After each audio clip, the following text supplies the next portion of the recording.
میتونید زیرنویس انگلیسی این قسمت رو فعال کنید. اگه ترجمه میدید زیرنویس شما به صورت خودکار ترجمه بشه، میتونید اون رو هم روشن کنید. با درود فراوان خدمت دوستان عزیزم، آرمین هستم. امروز میخوام یکی از خوشمزه ترین غذاهای ایرانی رو با هم دیگه مرور بکنیم. بله درست هستین، قرمه سبزی هستش و من این غذا رو عمدن امتحان کردم چون دوستای غیر ایرانیمون منظر ما اینو خوردن و خیلی خوششون اومده. من مطمئنم که خیلی از دوستامون این غذا رو بلدن درست بکنن، ولی این برنامه مخصوص دوستای غیر ایرانیمون بود. برای اینکه اینجا که خوردم و وقتی براشون تعریف میکنن که چه مراحلی داره این غذا که تا آماده میشه، راستش یه مقدار میترسم، میگه وای چقدر کار زیادیه. ولی به خاطر همین من امروز با یه روش ساده تر که تمام موادش از اول آماده شده است، مثل سبزی سرخ شده آماده که تو سوپرمارکت ها دارن و لوبیایی که تو سوپرمارکت ها دارن، که بدونن که این غذا رو میتونن به صورت خیلی راحت تر هم درست بکنن، لزوم نداره این هم زحمت بکشن. با هم دیگه میریم این غذا رو مرور بکنیم.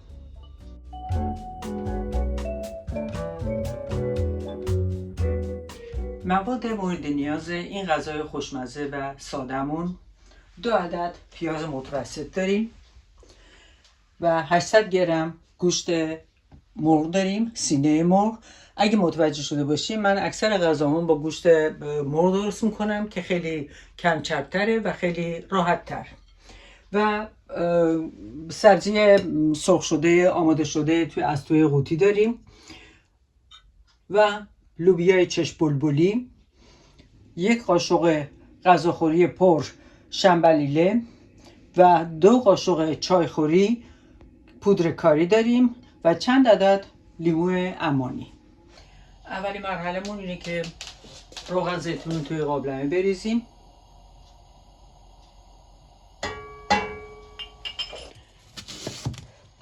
بعد پیازامون رو نگینی خورد میکنیم.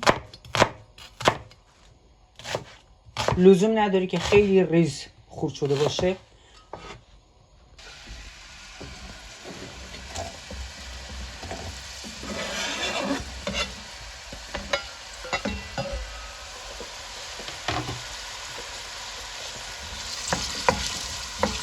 در این مرحله پیازامون که کمی رنگش عوض شد، مرغای تیکه شده رو اضافه میکنیم.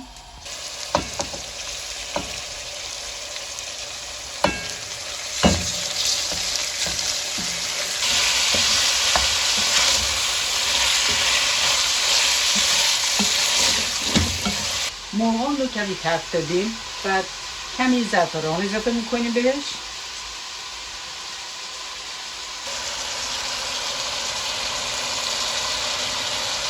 که قشنگ مرغمون رنگ میگیره.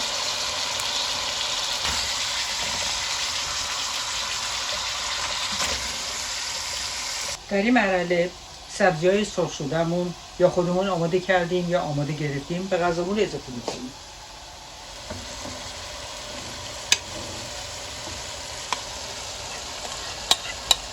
و لوبیا چشم بلبلی رو به غذامون اضافه میکنیم.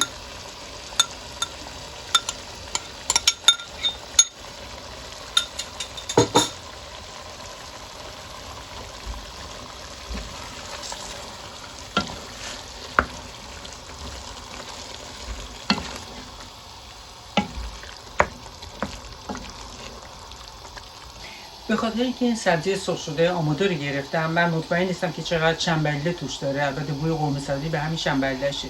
اینه که من شنبله خشکم اضافه میکنم به غذا.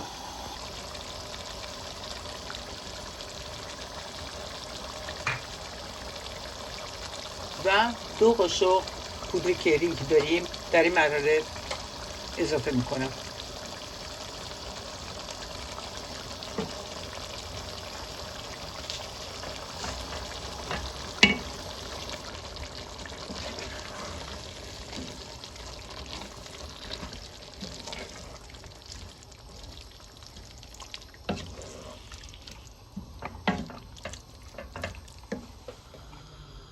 در این مرحله من 4 عدد لیمو عمانی درسته رو که البته نصفش کردم که مطمئن باشم که توش خراب نیست، کپک زده نیست، به غذامون اضافه میکنم.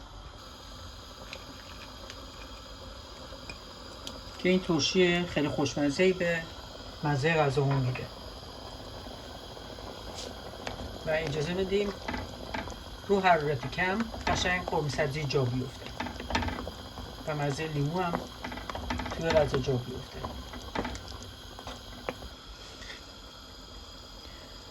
یک قاشق چای خودی هم نمک اضافه میکنیم. البته من سعی میکنم نمک خیلی کم اضافه بکنم که اگه سر میز کسی نمک خواست خودش میتونه اضافه بکنه. و البته کمی آب به غذامون اضافه میکنیم که غذامون خشک نباشه. کمی آب به غذامون اضافه میکنم که خورشتمون خود آبدار باشه که بتونم جا بیفته.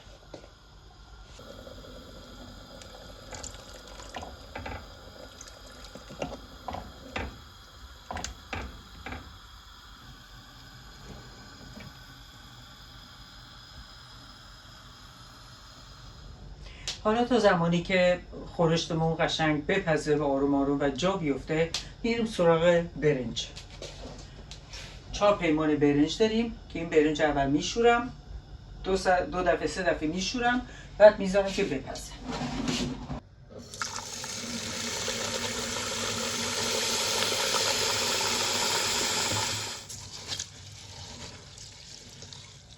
برنج آروم هم میزنیم، چنگ نمیزنیم که برنج بشکنه.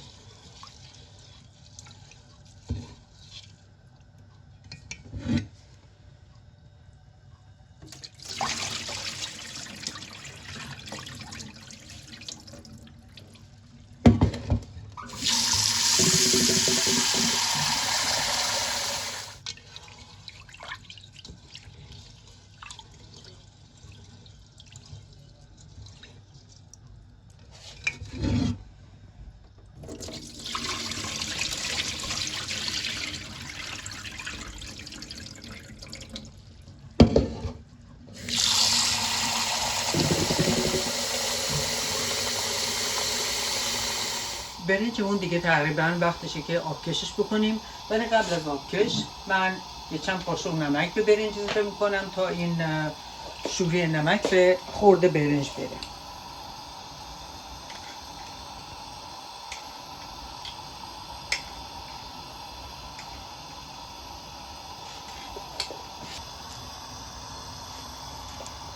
و میبینیم که برنجمون قشنگ بزرگ شده و مغز پخت شده.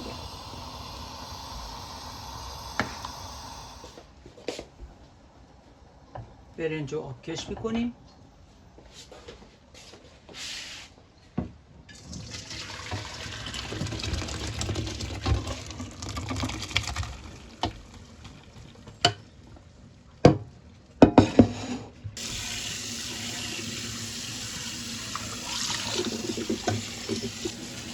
در اینجا برنج کمی با آب سرد میشوریم که این نمکش اگه زیاد شده باشه بتونه خارج بشه. البته فکر میکنم نمک زیاد داشته باشه. توی قابلمه کمی روغن میریزم، بازم روغن زیتون که این کاغذمون نچسبه و من همیشه از کاغذهای روغنی استفاده میکنم و اینو به این صورت گرد بریدم و چاکش دادم که به مدل بیاد که توی قابلمه قشنگ بتونه فرم بگیره.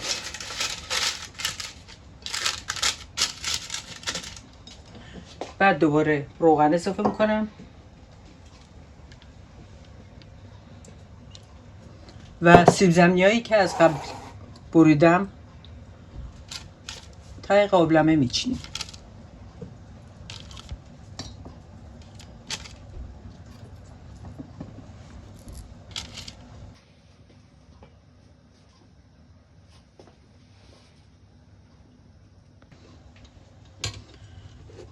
الان برنجو به آرومی توی قابلمه‌مون میچینیم، پخشش میکنیم قشنگ.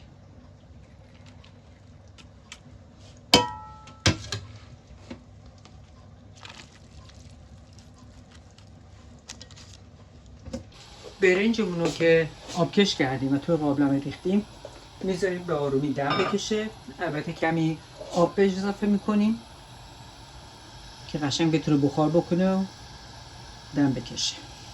و در اینجا بازم من زعفرون رو کمی همینطوری روی برنج میپاشم که تا تای قابلمه رو قشنگ رنگ میگیره.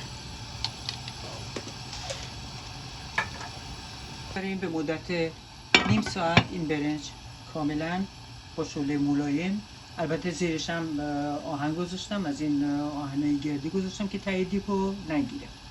دیگه الان وقتشه که برنجمون رو برگردونیم ببینیم چه تدیگی شده، چه برنجی شده. امیدوارم که تدیگش خوب شده باشه.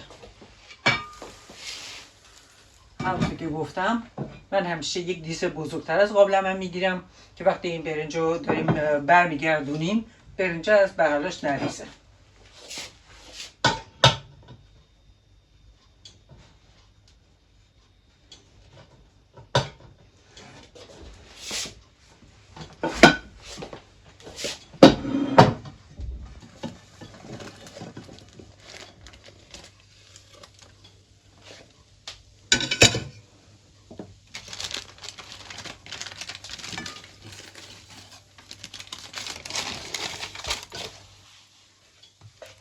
بدک نشده.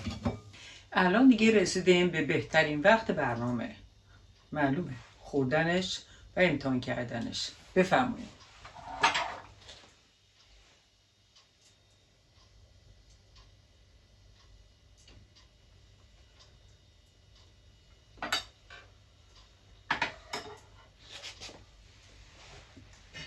واقعا خیلی عالی شده، مثلا مزه لیمو ترشی که انداخته بودیم، لیمو عمانی که انداختیم مزه ترشی میده، خیلی بامزه شده. دیدین چقدر راحت میتونیم قرمه سبزی رو حتی تو کشورهای خارج از ایران هم درست کنیم. خیلی ممنون که همراهی کردین. تا برنامه آینده، خدا نگهدار شما.